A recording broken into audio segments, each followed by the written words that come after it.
Imagina un vasto océano de fe, donde millones de personas navegan buscando respuestas a las preguntas más profundas de la vida. La imagen de un solo barco podría ser reconfortante, pero en este océano hay innumerables embarcaciones, cada una con su propia bandera y su propia interpretación de lo que significa navegar con destino a lo divino.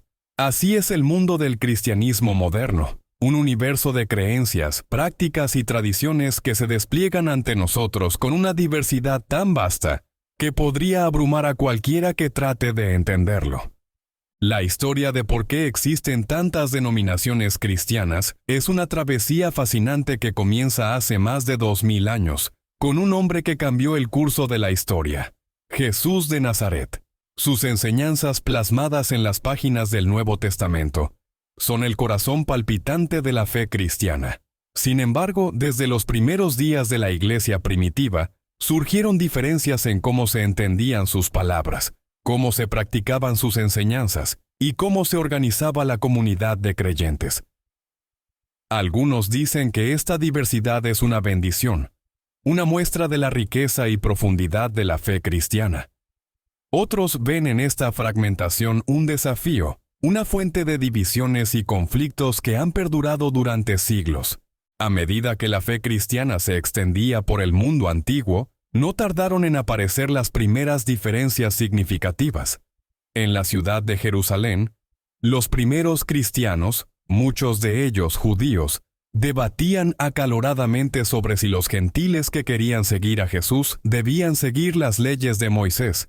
Este conflicto inicial, relatado en los Hechos de los Apóstoles, marcó el comienzo de un patrón que se repetiría una y otra vez a lo largo de la historia. Debates teológicos, desacuerdos sobre prácticas litúrgicas y disputas sobre la autoridad dentro de la Iglesia. El siguiente gran cisma llegó en el año 1054, conocido como el Gran Cisma, que dividió a la Iglesia en dos grandes ramas: la Iglesia Católica en Occidente y la Iglesia Ortodoxa en Oriente.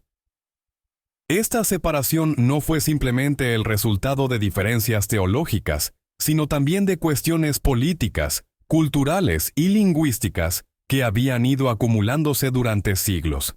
La división se hizo evidente en cuestiones como el uso de pan leudado o sin leudar en la Eucaristía, la autoridad del Papa y la naturaleza del Espíritu Santo. Todas diferencias que, aunque puedan parecer pequeñas, tuvieron repercusiones profundas en la identidad y práctica de ambas tradiciones.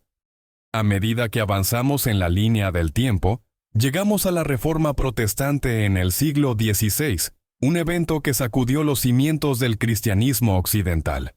Martín Lutero, un monje alemán, al clavar sus 95 tesis en la puerta de la iglesia del castillo de Wittenberg, desató una serie de eventos que conducirían a la creación de múltiples denominaciones protestantes. La Reforma no solo fue una reacción contra lo que se percibía como corrupción en la Iglesia Católica, sino también un llamado a volver a las Escrituras y a una fe más personal y directa en Dios. Lutero, Juan Calvino, Ulrico Zwinglio y muchos otros reformadores, cada uno aportó su propia interpretación de las Escrituras, sus propias ideas sobre cómo debía ser la Iglesia, y así nacieron nuevas denominaciones. Con el tiempo, estas denominaciones protestantes también se fragmentaron. La libertad que los reformadores defendieron dio lugar a una multiplicidad de interpretaciones bíblicas y enfoques litúrgicos. En Inglaterra, el rey Enrique VIII, por razones más políticas que teológicas, rompió con Roma y estableció la Iglesia de Inglaterra. Más tarde, dentro de Inglaterra, surgieron los puritanos, que querían una reforma más radical, y de ellos, en el Nuevo Mundo, los bautistas, metodistas y otros, cada uno desarrollando su propia identidad distintiva. En el siglo XIX, los movimientos de avivamiento y renovación, especialmente en América, dieron lugar a nuevas denominaciones. Predicadores como John Wesley y George Whitefield llevaron el mensaje del Evangelio a las masas, y en el proceso, establecieron nuevas tradiciones de fe. El avivamiento del Gran Despertar, por ejemplo, trajo consigo un fervor renovado que resultó en la creación de grupos como los metodistas y los bautistas. Estos movimientos se centraron en la conversión personal, la santificación y la evangelización, y a menudo diferían en sus métodos y doctrinas, lo que llevó a la formación de nuevas denominaciones. Hoy, el panorama del cristianismo está lleno de una asombrosa variedad de denominaciones: católicos, ortodoxos, anglicanos, luteranos, presbiterianos, bautistas, metodistas, pentecostales, adventistas, y la lista sigue. Cada una de estas tradiciones ofrece una perspectiva única sobre la fe cristiana, una manera particular de entender las Escrituras y una forma distinta de vivir el Evangelio en el mundo. Algunas diferencias son teológicas, como la comprensión de la naturaleza de los sacramentos o la interpretación de la salvación. Otras son organizativas, como el papel de los líderes laicos o la estructura de la Iglesia. Y otras son culturales, reflejando las diversas formas en que las comunidades cristianas han vivido y practicado su fe en diferentes lugares y tiempos. Pero más allá de estas diferencias, hay un hilo común que une a todas las denominaciones cristianas: la creencia en Jesucristo como el Hijo de Dios y el Salvador del mundo. Es esta fe compartida la que da sentido a la diversidad del cristianismo. Y es esta fe la que puede ser una fuente de unidad en medio de la diversidad.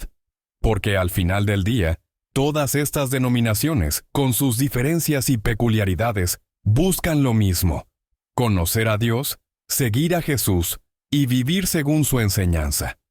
A medida que exploramos las razones por las que existen tantas denominaciones, es importante recordar que esta diversidad no es necesariamente una señal de fracaso. Puede ser vista como una manifestación de la libertad que Dios ha dado a los seres humanos para buscarlo y adorarlo en espíritu y verdad.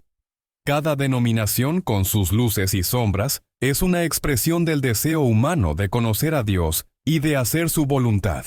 Y en esta búsqueda, en esta diversidad de expresiones de fe, podemos ver un reflejo de la infinita grandeza y misterio de Dios, que trasciende nuestras limitadas comprensiones y nos invita a seguir buscándolo, a seguir amándolo y a seguir sirviendo en su nombre. Gracias por acompañarnos en este recorrido a través de la diversidad de denominaciones cristianas. Esperamos que este video haya sido una fuente de aprendizaje y reflexión para ti. Si te ha gustado, no olvides darle like, compartirlo con tus amigos y familiares, y dejar tus comentarios abajo para que podamos seguir conversando y aprendiendo juntos.